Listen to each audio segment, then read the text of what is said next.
Hello दोस्तों, नमस्कार दोस्तों। हमारे यूट्यूब चैनल पर आप सभी का स्वागत है। आज हम फिर से लेकर के आए हैं जनरल नॉलेज ऑनलाइन क्वेश्चन के अंतर्गत इकोनॉमिक्स से संबंधित क्वेश्चन, जो कि परीक्षा की दृष्टि से बहुत ही महत्वपूर्ण होने वाले हैं।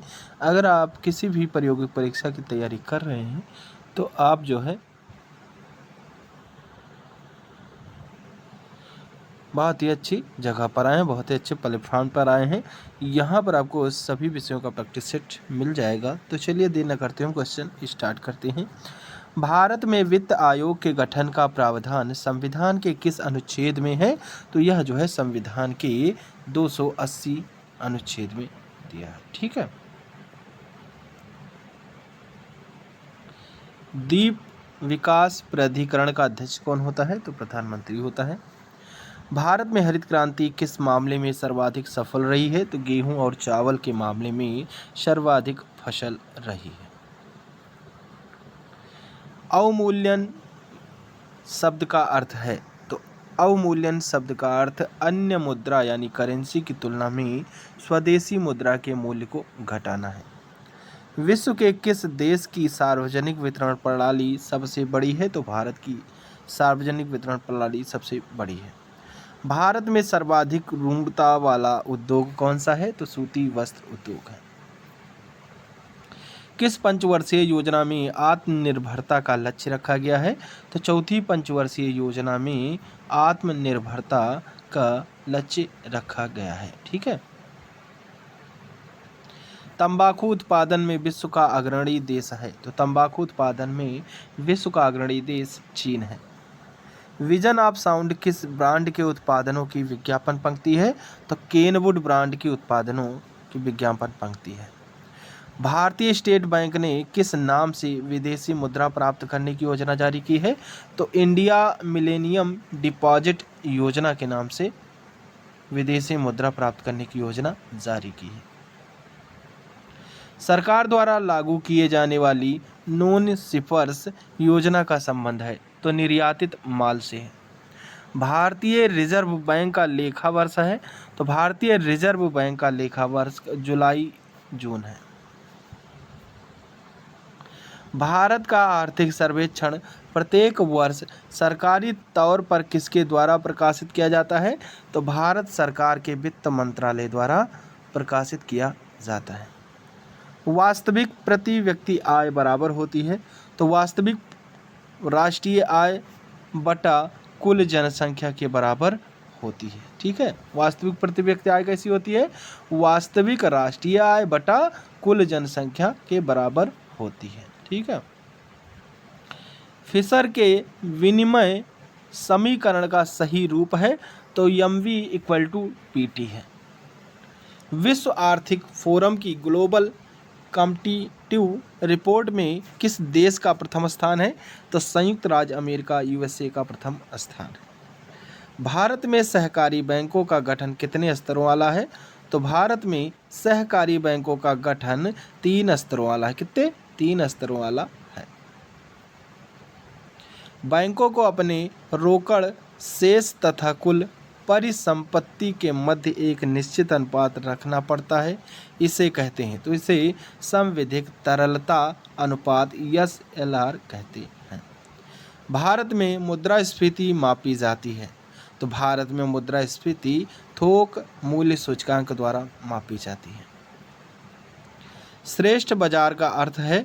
तो श्रेष्ठ बाजार का अर्थ सरकारी प्रतिभूतियों का बाजार है। भारत के संचित कोष के धन की निकासी किसकी अनुमति से भी संभव होती है? तो संसद की अनुमति से ही संभव होती है। भविष्य में उत्पन्न होने वाली संदिग्ध कमी या अभाव का सामना करने के लिए बनाए गए किसी वस्तु के भंडार को क्या कहते हैं? तो बफर स्टॉक कहते हैं। क्या कहते हैं? Buffer stock. भारत में नियोजित आर्थिक विकास की प्रक्रिया कब प्रारंभ की गई थी? तो भारत में नियोजित आर्थिक विकास की प्रक्रिया 1951 ईस्वी में प्रारंभ की गई थी। भारत के आकस्मिक कोष में से धन की निकासी किसकी अनुमति से की जाती है? तो राष्ट्रपति की अनुमति से की जाती है। भारत की सबसे बड़ी ट्रेड यूनियन है, तो भारत की सबसे बड़ी ट्रेड यूनियन इंटक है। क्या है? इंटक। सार्वजनिक क्षेत्र के बैंकों में कौन सा बैंक सबसे बड़ा बैंक है? तो सार्वजनिक क्षेत्रों के बैंकों में से भारतीय स्टेट बैंक जो है वह सबसे बड़ा बैंक है। भारत में नए निजी के लिए कितनी आरंभिक न्यूनतम चुकता पूंजी होना आवश्यक है? तो 200 करोड़ रुपए की आरंभिक न्यूनतम चुकता पूंजी होना आवश्यक होता है। रिजर्व बैंक के नोट निर्गमन विभाग के पास हर समय कम से कम कितने मूल्य का स्वर्ण अपने कोष में रहना चाहिए? तो 115 करोड़ रुपए का जो है कोष अपने रहना चाहिए। बजट पूर्व आर्थिक समीक्षा कहाँ प्रस्तुत की जाती है? तो बजट से पूर्व आर्थिक समीक्षा लोकसभा में प्रस्तुत की जाती है। समन्वित ग्रामीण विकास कार्यक्रम यानी IRDP किस वर्ष प्रारंभ किया गया था? तो यह 1978 से 1979 में प्रारंभ किया गया था। आप देख रहे हैं Indian economy most important question, तो वीडियो को ज़्यादा से ज़्यादा शेयर करें जिससे और लोगों को भी फ़ायदा मिल सके। अंतर्राष्ट्रीय व्यापार का प्रहरी किसे कहा जाता है? तो अंतर्राष्ट्रीय व्यापार का प्रहरी जो है अंतर्राष्ट्रीय मुद्रा कोष IMF को कहा जाता है। भारतीय बैंकों की विदेशों में शाखाएं किस देश में सर्वाधिक हैं? तो UK में सर्वाधिक है। महिला समृद्धि योजना कब आरंभ की गई? तो महिला समृद्धि योजना 2 अक्टूबर 1993 को आरंभ की गई थी। ठीक है। विश्व व्यापार संगठन यानी WTO कब अस्तित्व में आया? तो विश्व व्यापार संगठन जो है वह 1 जनवरी 1995 को अस्तित्व में आया था। ठीक है। अगला क्वेश्चन है, मूल संरचनात्मक सुविधाओं में शामिल की जाती है। तो इसमें जो है ऊर्जा, परिवहन, संचार, बैंकिंग, वित्त एवं बीमा, विज्ञान एवं टेक्नोलॉजी, स्वास्थ्य और शिक्षा शामिल की जाती। किसमें? मूल संरचनात्मक सुविधाओं में। भारतीय नियोजन के 4 दीर्घकालिक उद्देश्य निर्धारित किए गए हैं। पहला है समृद्धि, पूर्ण रोजगार, आय और संपत्ति की असमानता में कमी तथा समाजवादी समाज की स्थापना है। गरीबी हटाओ और न्याय के साथ समृद्धि के नारे कब दिए गए थे? तो 1970 के दशक के प्रारंभ में दिए गए थे। क्रमशः आत्मनिर्भरता की प्राप्ति, यह उद्देश्य किस पंचवर्षीय योजना के मुख्य उद्देश्यों में से था? तो यह जो है चौथी पंचवर्षीय योजना के मुख्य उद्देश्यों में से एक था। न्यूनतम आवश्यकता कार्यक्रम किस पंचवर्षीय योजना में प्रारंभ किया गया था, जिसके अंतर्गत निर्धनों के लिए शिक्षा, स्वास्थ्य, जलापूर्ति, आवास आदि के न्यूनतम आवश्यक स्तर को उपलब्ध कराने का प्रयास किया गया? तो 5वीं पंचवर्षीय योजना के प्रयास। भारत के किस बैंक ने सर्वाधिक विभिन्न शहरों में स्थित अपने कार्यालयों को उपग्रह नेटवर्क से जोड़ा? तो स्टेट बैंक ऑफ इंडिया ने जो है अपने कार्यालयों को उपग्रह नेटवर्क से जोड़ा था। मदारिया यानी बियर किसे कहते हैं? तो स्टॉक एक्सचेंज में वह व्यक्ति जो स्टॉक या शेयरों की कीमतें गिरने की आशा में वस्तु को भविष्य में देने का वादा कर बेचता है उसे मदारिया कहते हैं। यह कई बार क्वेश्चन पूछा गया है तो इसे याद करने की आवश्यकता है।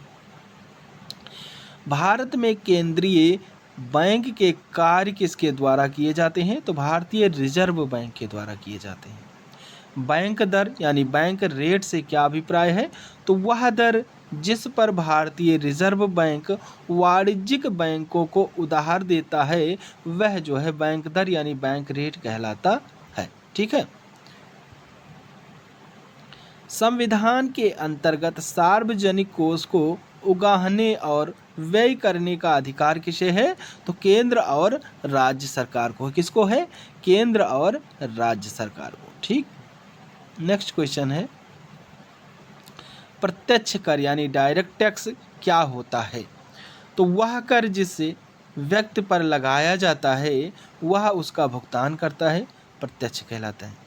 एक बार फिर से देखते हैं कि वह कर जो जिस व्यक्ति पर लगाया जाता है वह उसका भुगतान करता है, क्या कहलाता है? प्रत्यक्ष कर कहलाता है। हिंदू विकास दर की अवधारणा किस प्रसिद्ध अर्थशास्त्री ने दी थी? तो प्रोफेसर राजकृष्णा ने दी थी। इफको क्या है? तो इफको जो है भारतीय कृषक उर्वरक सहकारी संस्था है। क्या है? भारतीय कृषक उर्वरक सहकारी संस्था। स्वतंत्र भारत में मुद्रा का अवमूल्यन प्रथम बार किस वर्ष किया गया था? तो 1949 में किया गया था। राजा चेलैया समिति की सिफारिशें किससे संबंधित थी? तो राजा चेलैया समिति की सिफारिशें जो है वह प्रत्यक्ष व परोक्ष कर संरचना से संबंधित थी। अंतर्राष्ट्रीय मुद्रा कोष के प्रबंध व नियंत्रण के लिए बोर्ड ऑफ गवर्नेंस का गठन किया गया। इस बोर्ड में भारत का प्रतिनिधित्व कौन करता है? तो वित्त मंत्री करता है। किसी व्यक्ति की मृत्यु के उपरांत उसकी संपत्ति के हस्तांतरण के समय लगाए जाने वाले कर को क्या कहते हैं? तो इसे जो है स्टेट ड्यूटी कहते हैं। क्या कहते हैं? स्टेट ड्यूटी कहते हैं। कम आय वाले उपभोक्ता अपनी आय का अधिकांश भाग भोजन आदि पर व्यय करते हैं, लेकिन आय में जैसे जैसे वृद्धि होती है कुल आय का कम भाग भोजन पर व्यय होता है। यह किसका नियम कहलाता है? तो यह जो है एंजिल का नियम कहलाता है। ऐसी मुद्रा जिसकी विनिमय दर लगातार भुगतान संतुलन घाटे के कारण गिरती रहती है और इस प्रकार की मुद्रा को कोई भी देश अपने विनिमय कोष के भाग के रूप में अपने पास रखना नहीं चाहता, कैसी मुद्रा कहलाती है? तो यह जो है उदार मुद्रा यानी सॉफ्ट करेंसी कहलाती है। ठीक है। ऐसी मुद्रा जिसकी विनिमय दर के गिरने की संभावना हो या गिर रही हो तथा जिसे कोई भी स्वीकार करने से कतराता हो, क्या कहलाती है? तो वह जो है उष्ण मुद्रा कहलाती है, यानी इंग्लिश में बात करें तो हॉट करेंसी कहलाती है। ठीक। ऐसे ऋण को क्या कहते हैं जिसे कम ब्याज और लंबी अवधि जैसी आसान शर्तों पर प्राप्त किया जाता है? तो उसे उदार ऋण यानी सॉफ्ट लोन कहते हैं। किसी वस्तु पर लगाया गया कर जो उसकी मात्रा के आधार पर ना लगाकर मूल्यानुसार लगाया जाता है, क्या कहलाता है? तो यह जो है एड वेलोरम टैक्स कहलाता है। क्या कहलाता है? एड वेलोरम टैक्स कहलाता है। स्टॉक एक्सचेंज में जो व्यक्ति शेयरों की कीमत गिरने की आशा कर सौदे कर भविष्य में देने का वादा कर बेचते हैं, क्या कहलाता है? तो यह जो है मंदाड़िया यानी बियर्स कहलाते हैं। स्टॉक एक्सचेंज में वह व्यक्ति जो शेयरों की कीमत बढ़ाना चाहते हैं, क्या कहलाते हैं? तो स्टॉक एक्सचेंज में वह व्यक्ति जो शेयरों को बढ़ाना चाहते हैं तेजाड़िया कहलाते हैं। ठीक है, जिन्हें इंग्लिश में बुल्स कहते हैं। ठीक है, अब आइए देखते हैं अगला क्वेश्चन। अंतर्राष्ट्रीय बाजार में जिस मुद्रा की आपूर्ति की मांग की अपेक्षा कम होती है, कैसी मुद्रा कहलाती है? तो अंतर्राष्ट्रीय बाजार में जिस मुद्रा की आपूर्ति की मांग अपेक्षा कम होती है उसे हार्ड करेंसी कहते हैं। क्या कहते हैं? हार्ड करेंसी कहते हैं। मेरिनो ऊन उत्पादन की दृष्टि से सबसे महत्वपूर्ण मानी जाती है, यह किसकी नस्ल है? तो यह भेड़ की नस्ल है। सीडो संबंधित है, तो सीडो जो है लघु उद्योगों से संबंधित है। भारत में सबसे महत्वपूर्ण लघु उद्योग इकाइयां संबंधित है, तो हथकरघा से संबंधित है। बैंक दर यानी बैंक रेट क्या है? तो जिस पर भारतीय रिजर्व बैंक वाणिज्यिक बैंकों को उधार देता है वह जो है बैंक रेट यानी बैंक दर कहलाता है। किसी राष्ट्र में विकास हो रहा है अथवा नहीं, इस तथ्य के अन्वेषण का पारस्परिक अस्त्र क्या है?